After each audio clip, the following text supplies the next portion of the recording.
Alright guys, a quick one. Here, I'll detail how to hide friend counts on Facebook. So if at the end of this you find this offer informative, please don't forget to like and then subscribe. Now, the first thing to do is go ahead and open the Facebook application on your phone. Click on menu button at the top right. And then scroll down. Locate and click on settings and privacy. Click on settings. Once you select settings, hang on. And then scroll down the settings page.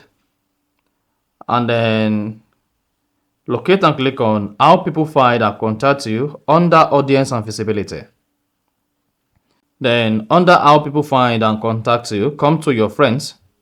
Then just say who can see your friend list. Click on it.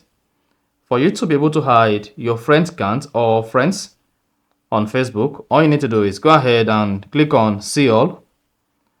And then set this to only me. Then click on save. Now, your friend list on Facebook will only be visible to you on the platform instead of it to be visible to everyone. Since you have this set to only me, and then you are good. So that's exactly how to hide friend counts on Facebook.